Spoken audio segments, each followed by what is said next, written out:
The city of Long Beach could soon ban landlords from kicking out renters to remodel a property. I'm Tony, and this is Real Estate Investing and Landlord News. Alright, so I have another great article for you today, and this affects landlords in Long Beach, California. So I know this isn't a nationwide thing, but still kind of interesting. It might give you insight into what could be coming to a city near you. But before I get into that article, go ahead, hit that like and subscribe button, maybe leave a comment down below, and I'll keep working to bring you great articles about things of interest to landlords and the eviction moratorium and other stuff like that. So this article, it comes to us from presstelegram.com, and it says, Long Beach could soon ban landlords from kicking out renters to remodel a property. So, as you know, Los Angeles County, California, some of the strictest, landlord regulations in the entire country. Okay, they're very tenant-friendly place. And one of the few little things that landlords could do to be able to get rid of tenants and get the rents up in a property was to do what they call a renovating, okay? And that's basically, you're going to be doing extensive work on a property, right? And you'll be able to get tenants out of that property so that you could do that work, right? And then after that work is done, you're able to raise the rents, right? Pretty common tactic with landlords who have a lot of money to renovate the properties, of course, right? But now the city of Long Beach, they want to regulate that because I guess it's happening a little bit too much, and they believe that it's displacing low-income tenants. But, of course, there's a lot of flaws with that logic. And one of the biggest flaws is that you're going to end up with a lot of older housing stock that's in bad shape because landlords won't be allowed to do renovations to it. But let's see what this article says about it. Long Beach landlords could soon be banned from kicking out renters to remodel a property. The City Council is set to consider a temporary prohibition on the practice at its Tuesday, July 6th meeting. If approved, the ban would stay in effect until the panel creates a renovation administration program that would ensure landlords can complete renovation work without displacing tenants or subjecting them to poor housing conditions. Yeah, now, I know they have good intentions with this, right?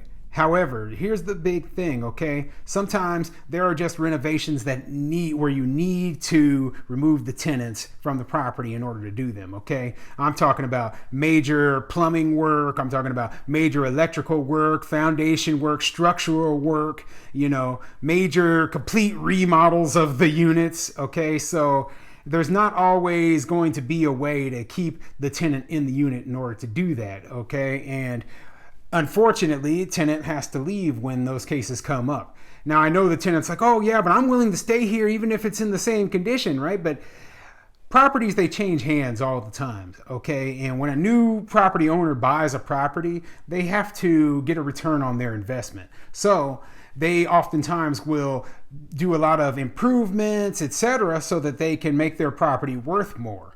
And if they're not allowed to do that, then the whole point of buying the property is, it's pointless. So what they're doing is they're really, hurting the landlords who are coming in there and they want to improve the housing stock, improve the condition of the properties within the city. The vote will come more than a year after the City Council first tried to close what housing advocates have referred to as the substantial remodel loophole. The state's Tenant Protection Act, which went into effect last year, capped rent increases and tightened restrictions on when a landlord can force a renter to move out. One justification that property owners can still use, though, is that they plan to complete a substantial remodel. Yeah, and it seems fair to me that the state would leave that in place, okay? I mean, there has to be exceptions to the rules, okay? There has to be. Now, the last thing they want to do is end up with a whole bunch of old, cruddy housing stock that's falling apart, looks like it was made in the 1970s because landlords are not able to upgrade those properties because the tenants have more rights than the landlords do to their properties. That's ridiculous. In Long Beach and elsewhere across the state, some landlords have cited that reasoning, but offered little, if any, proof of planned renovation work. So the Long Beach City Council voted last year to require property owners to pull permits for the renovation work before serving tenants with notices to vacate. But City Council women Cindy Allen and Suli Sorrow, who introduced the item the panel will consider Tuesday, wrote in the memo accompanying the proposal that requiring landlords to pull permits hasn't sufficiently addressed the issue. Yeah, I mean, even requiring landlords to pull permits is kind of ridiculous because, you're pulling permits for work that can't be completed until the tenants are actually moved out of the property. So, yeah, that's not exactly the way that most people do business, okay? So the first thing you want to do is get the tenants out of the property, get the units vacant, right? And then get the permits pulled, and then the, work can be completed as quickly as possible. But, doing it the opposite way, pulling the permits first, you're going to have contractors sitting around waiting for months on end for you to get tenants out of the property before they can start their work. I mean, that's not going to work in a lot of cases, okay? But, and they're saying that's not even enough. The city has a responsibility to keep families and communities together and protect our most vulnerable groups, the memo said. Further, as we recover from the pandemic, which we know has disproportionately impacted the city's low-income residents and communities of color, the city must ensure residents and working families are able to stay in their homes and rebuild for the future. Under the proposed renovation administration program, landlords would have to submit plans for the work to the city, which would include details on how the project would impact the unit's habitability and how the property owner would mitigate those issues. The document would also have to include assistance options available for tenants, and tenants would have the right to choose which of those options would work best for them. The memo, though, did not expand on what types of assistance options could fulfill that requirement. Yeah, there's the kicker, okay?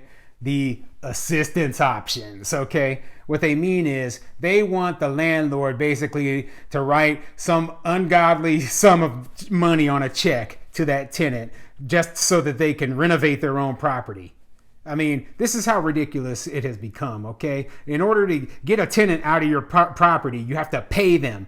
Oh, here's a check for 10 grand so that I can do repairs on a unit that I own. Like, that is ridiculous, okay? Now, obviously, I don't live in California, and I would never invest there because things like that they frustrate me, okay? But what else does it say here? You have to submit a plan for the work to the city. So, yeah, of course, they want to introduce more bureaucracy into the process. And people, they always wonder, why are housing costs so high in California? Well, that's because the city has their hands in everything, okay? The city, the state, the local governments, they have their hands in everything. And that just drives the cost through the roof, okay? So when they say, just to be able to do a renovation, you have to submit some sort of plan to the city that says, exactly what you're going to be doing, exactly what the impact is, and all that. And this is before you get any permits for the work or pay for the work or anything, right?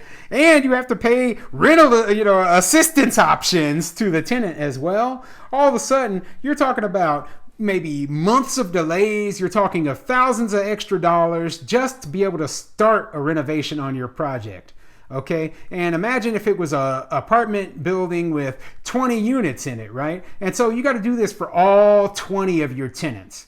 Okay, you're paying all of them thousands of dollars. I mean, this would what their goal is they want to prevent landlords from being able to remove any tenants from their properties, right? They want to basically keep the tenants in there in perpetuity, paying their super low rent and, the never having to leave. And you know what that does, though? That basically puts the burden of affordable housing onto the private business owners, onto the landlords, and takes it off of the government, okay? And that's not the way that things should be run. Now, if they want to open affordable housing that's owned by the city, that's fine. But why are they trying to force landlords into providing affordable housing for people? And that's what I'm against, okay? Now, I know this is a story that focuses on what's going on in California. But remember, this stuff, it slowly starts spreading to places all throughout the country.